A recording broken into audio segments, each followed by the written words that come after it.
तो आज फिर एक नया वीडियो, एक नई कहानी लेकर के हम हाजिर हुए हैं। प्रिय दर्शकों, आज की जो कहानी है, आज का जो प्रसंग है, यह बड़ा ही मोटिवेशनल है, बड़ा ही ज्ञानवर्धक है। प्रिय दर्शकों, बूढ़ी चिड़िया ने बताया कि चाहे कितने ही सगे हो, पर इन 4 लोगों के पास अपनी स्त्री को भूलकर भी ना छोड़े। प्रिय दर्शकों, इससे पहले अगर आप हमारे चैनल पर पहली बार आए हैं तो चैनल को सब्सक्राइब करें, बेल आइकन ऑन करें, अच्छे कमेंट किया करें ताकि हर आने वाले वीडियो का नोटिफिकेशन सबसे पहले आपको मिले और प्रिय दर्शकों आप उसका फायदा उठा सकें। तो शुरू करते हैं। प्रिय दर्शकों, आज की ये प्यारी सी कहानी, ये प्यारा सा वीडियो। प्रिय दर्शकों, प्राचीन समय की बात है। किसी नगर में एक बड़ा सेठ रहता था। पूरे नगर में उसका घर सबसे आलीशान था। सेठ की पत्नी बड़ी रूपवान थी। पूरे नगर में कोई भी स्त्री सेठ की पत्नी से सुंदर नहीं थी। प्रिय दर्शकों, उस सेठ के घर में एक वट वृक्ष था जिसमें एक बूढ़ी चिड़िया अपना घोंसला बनाकर रहती थी। सेठ और सेठ की पत्नी उस चिड़िया का खूब ध्यान रखते, चिड़िया को हर रोज दाना पानी देते और उसे खूब प्यार करते। प्रिय दर्शकों, सेठ के घर में कई पुरुष नौकर चाकर थे और सेठ व्यापार के काम से कई दिनों के लिए नगर से बाहर जाता रहता था। प्रिय दर्शकों, एक दिन चिड़िया सेठ से कहती है कि सेठ जी, आपको अपनी पत्नी को अकेला छोड़कर नहीं जाना चाहिए। तब सेठ कहता है कि चिड़िया, तुम ऐसा क्यों कह रही हो? प्रिय दर्शकों, तब चिड़िया कहती है कि सेठ जी, यह बात मैं आपको एक कहानी के माध्यम से बताती हूँ। आप ऐसे नहीं समझेंगे। मैं आपको एक कहानी सुनाती हूँ। प्रिय दर्शकों, तब सेठ कहता है कि ठीक है चिड़िया, तुम कहानी सुनाओ। तब चिड़िया अपनी कहानी प्रारंभ करती है और कहती है कि सेठ जी, आप इस कहानी को ध्यान से सुनिएगा और इन बातों को याद रखिएगा। प्रिय दर्शकों, चिड़िया कहानी शुरू करती है। चिड़िया कहती है, किसी राज्य में राजा था। एक बार राजा भ्रमण करते करते जंगल में चले गए। जंगल में घूमते घूमते उनकी भेंट एक सन्यासी से होती है। वह सन्यासी एक पाखंडों पर बहुत भरोसा करता था। उस साधु को देखकर राजा के मन में कुछ जिज्ञासा उठी। राजा ने सन्यासी को अपना परिचय दिया और पूछने लगा, हे साधु महाराज, आप बहुत पहुँचे हुए मालूम पड़ते हैं। मेरी रानी इस समय गर्भवती है। मैं जानना चाहता हूँ कि उसकी कोख से पुत्र होगा या पुत्री। सन्यासी ने कहा, राजन, मैं यह तो नहीं जानता कि तुम्हारी रानी की कोख से पुत्र होगा या पुत्री, पर इतना जरूर कह सकता हूँ कि अगर तुम्हारी रानी ने किसी पुत्री को जन्म दिया तो तुम्हारा सर्वनाश हो जाएगा। प्रिय दर्शकों, सन्यासी की यह बात सुनकर राजा बड़ा भयभीत हो गया। सोचने लगा कि अगर मेरी रानी ने किसी पुत्री को जन्म दे दिया तो मैं कहीं का नहीं रहूंगा। यही बात सोचकर राजा को बेटी के नाम से नफरत होने लगी। उसने अपनी रानी से आकर के यह बात कही कि हे रानी, भूल से भी हमारे घर में पुत्री का जन्म नहीं होना चाहिए। अगर हमारे घर में पुत्री पैदा हुई तो मैं तुम्हें जान से मरवा दूंगा और उस पुत्री को भी मार डालूंगा। चिड़िया आगे कहती है कि सेठ जी, राजा की यह बात सुनकर रानी डर गई। वो जानती थी कि राजा बड़ा ही जिद्दी किस्म का है। अगर पुत्री का जन्म हो गया तो वो उसे मरवा सकता है। अब तो रानी रोज भगवान से प्रार्थना करती थी कि हे परमात्मा, मुझे पुत्री मत देना वरना राजा उसे जीवित नहीं छोड़ेंगे। प्रिय दर्शकों, भगवान की कृपा से महाराज प्रताप की रानी ने सर्वप्रथम एक पुत्र को जन्म दिया। यह देखकर रानी और राजा बहुत प्रसन्न हुए। राजा तो इसीलिए प्रसन्न हुआ कि पुत्री नहीं हुई, किंतु रानी इसलिए प्रसन्न हुई कि अगर पुत्री होती तो कन्या हत्या का दोष लगता। प्रिय दर्शकों, कुछ समय बाद रानी ने फिर से गर्भ धारण किया। बच्चे का जब जन्म होने का समय आया, उसी दौरान राजा को किसी जरूरी काम से दूसरे राज्य में जाना पड़ गया और उसे लौटने में कई दिन लगने वाले थे। जाते जाते राजा अपनी रानी से कह गया कि यदि तुम्हारे गर्भ से बेटी का जन्म हो तो उसे मरवा देना, मैं बेटी का चेहरा नहीं देखना चाहता। चिड़िया आगे कहती है कि इतना कहकर राजा तो चला गया और उसे अपने नगर लौटने में कई माह का समय लग गया। लेकिन इसी दौरान रानी ने एक पुत्री को जन्म दिया। जिस बात का डर था वही हो गया। बेटी को देखकर रानी घबरा गई। सोचने लगी कि राजा के आदेश के अनुसार बेटी की हत्या करनी पड़ेगी। यह निंदनीय काम मैं कैसे करूँगी? मैं एक माँ हूँ और मेरे लिए जितना मुझे बेटा प्यारा है उतनी ही बेटी प्यारी है। अब तो बेटी को देख करके रानी एकदम से रोने लगी और कहने लगी, हे भगवान, अब मैं क्या करूं? कन्या हत्या का पाप बहुत बड़ा होता है। पूत कपूत हो सकता है पर माता कुमाता नहीं हो सकती। रानी बहुत बड़े धर्म संकट में फंस चुकी थी। रानी को रोता हुआ देखकर रानी की दाई पूछने लगी, हे रानी, घर में पुत्री हुई है, यह तो बड़े ही सौभाग्य की बात है, पर आप तो बैठी रो रही हो, इसका क्या कारण है? प्रिय दर्शकों, रानी बोली, है दाई, वास्तव में जो नहीं होना चाहिए था वही तो हो गया। तब रानी ने दाई को पूरी बात बताई कि हमारे महाराज ने इस कन्या को मारने का आदेश दिया है। अब आप ही बताइए कि मैं अबोध बच्ची की जान कैसे ले लूं?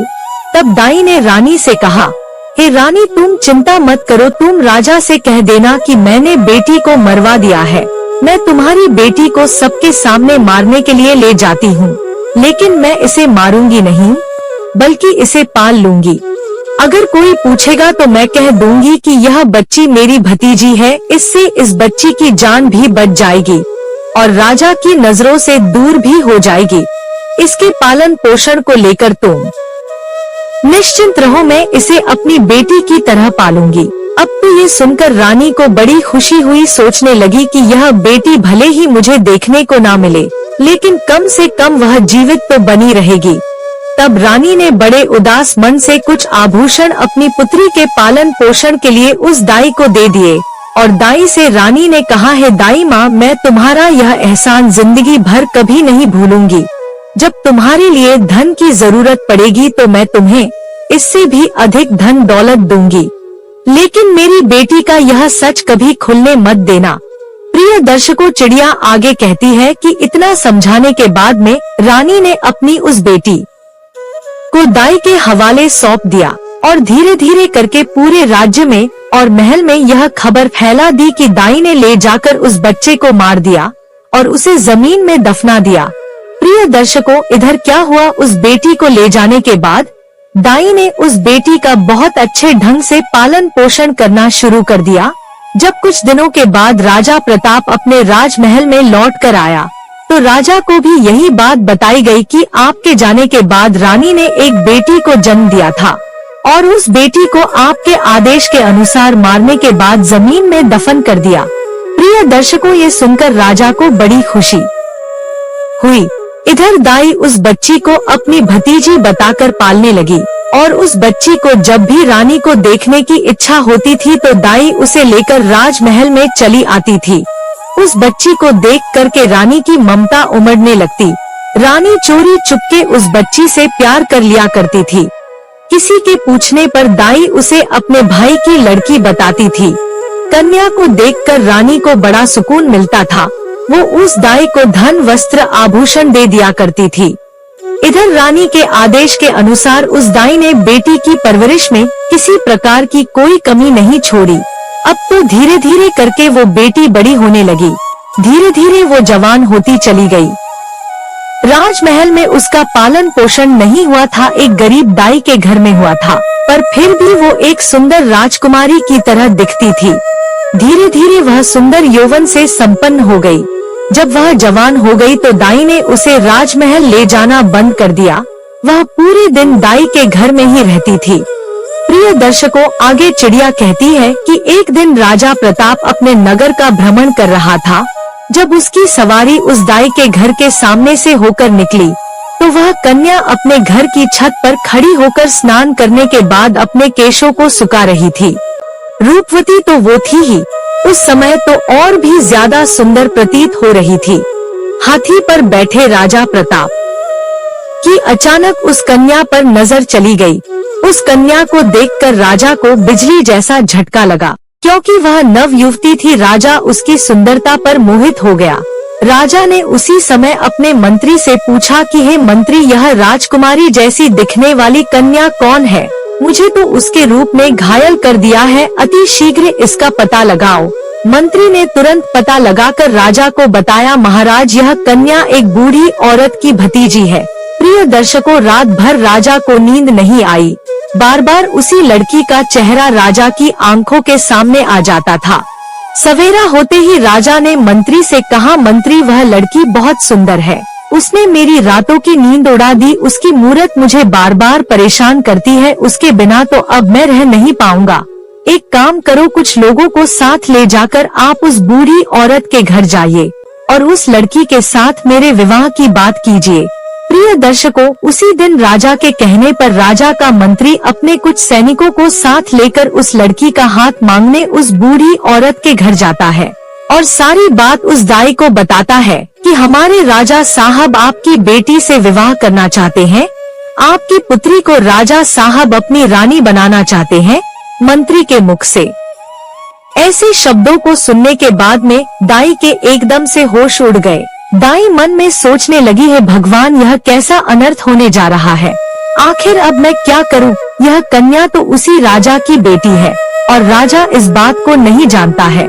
अब उसी समय उस बूढ़ी माँ ने साफ इनकार करते हुए कहा, भाई मैं एक गरीब स्त्री हूँ, मेरी भतीजी राजा साहब के लायक नहीं है, इसलिए आप दोबारा इस रिश्ते को लेकर कभी मेरे घर मत आना।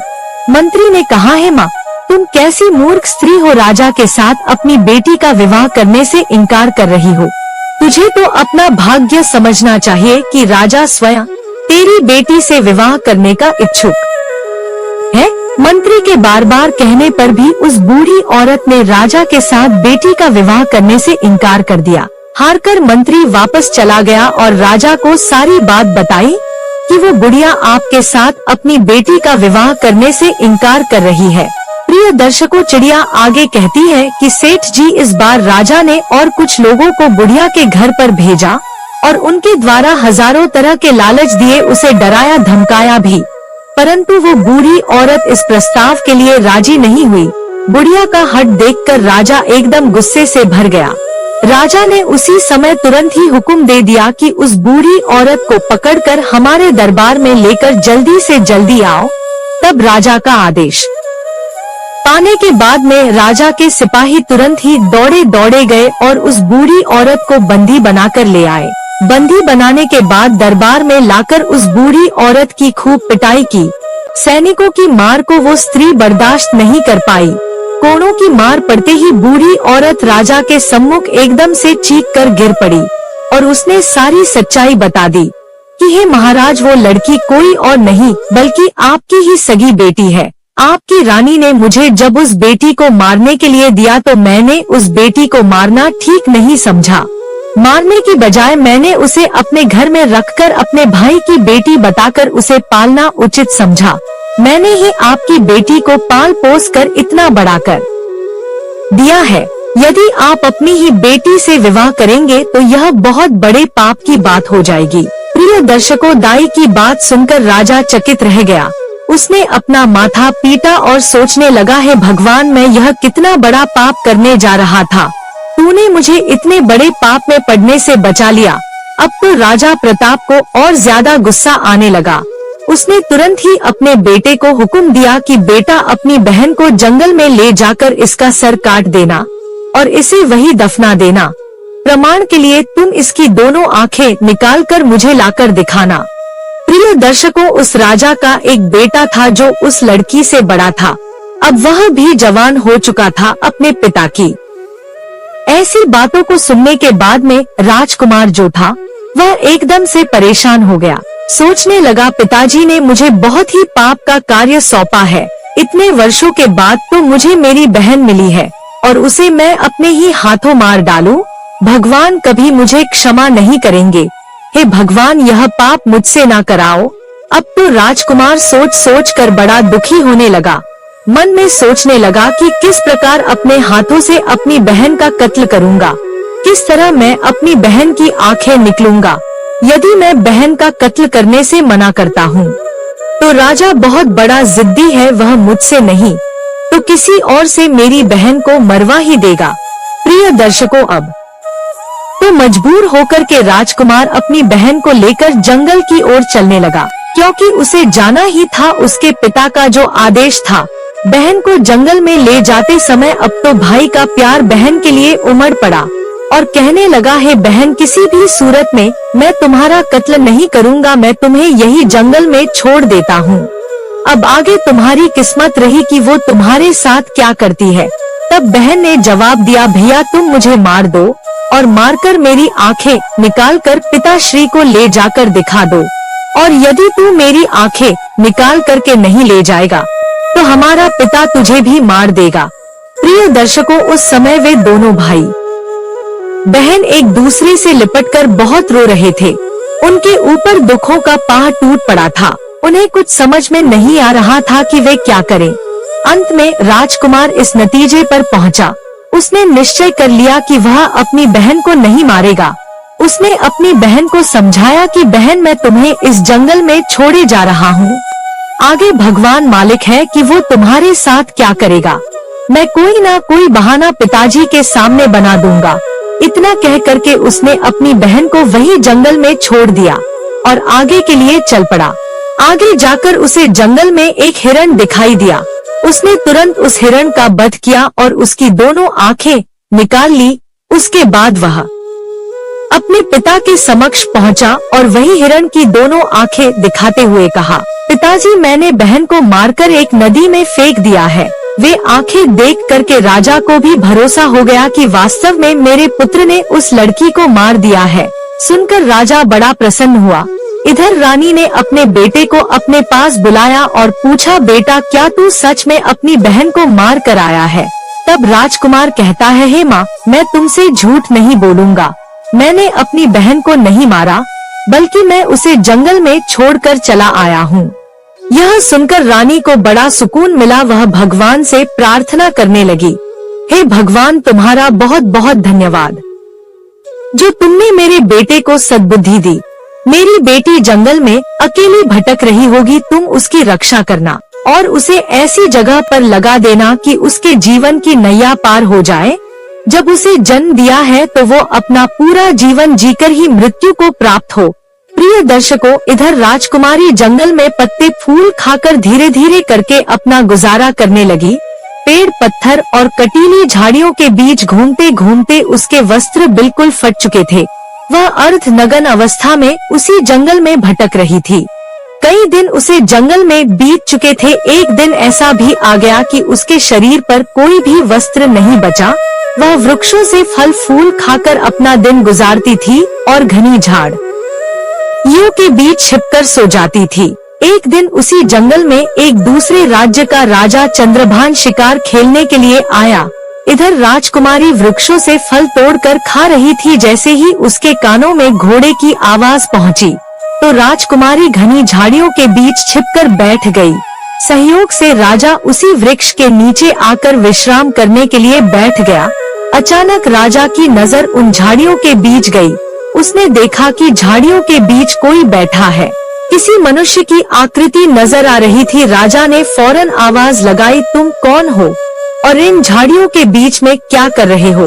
तुम जो भी हो फौरन बाहर निकल कर आओ, मैं तुम्हें विश्वास दिलाता हूँ, मैं तुम्हें कोई हानि नहीं पहुँचाऊंगा। राजा की बात सुनकर झाड़ियों के बीच से राजकुमारी ने आवाज दी, हे रागीर, मैं एक दुखी लाचार स्त्री हूँ। मेरे बदन पर वस्त्र नहीं है, मैं निर्वस्त्र हूँ। यदि तुम कोई वस्त्र मुझे दे दो तो मैं उसे पहनकर बाहर आ जाऊंगी। प्रिय दर्शकों, किसी स्त्री की आवाज सुनकर राजा आश्चर्यचकित था कि इस जंगल के बीच में भला ये स्त्री क्या कर रही है। जरूर किसी दुख की मारी होगी। तब राजा ने जो चादर अपने गले में डाले था उसे झाड़ियों के बीच फेंक दिया और उसके बाद उस राजकुमारी ने अपने बदन को उस चादर से अच्छी तरह से ढका और उसके बाद वो राजा चंद्रभान के सामने आई। राजा ने जब उसकी सुंदरता को देखा तो वो उसे देखता ही रह गया। सोचने लगा, वाह, इतनी सुंदर स्त्री मैंने अपने जीवन में पहले कभी नहीं देखी है। किसने इसे जंगल में छोड़ दिया है? यह तो हमारी रानी बनने के योग्य है। तब राजा ने अपने बारे में राजकुमारी को बताया और बोला, हे सुंदरी, तुम जो भी हो उससे मुझे कुछ मतलब नहीं है। अब मैं तुम्हें अपनी रानी बनाना चाहता हूँ। राजा की बात सुनने के बाद में वो राजकुमारी भी उसकी पत्नी बनने के लिए राजी हो जाती है। कहते हैं, डूबते को तिनके का सहारा ही बहुत है। यहाँ तो फिर भी एक राजकुमार था जो उसे अपनी पत्नी बनाना चाहता था।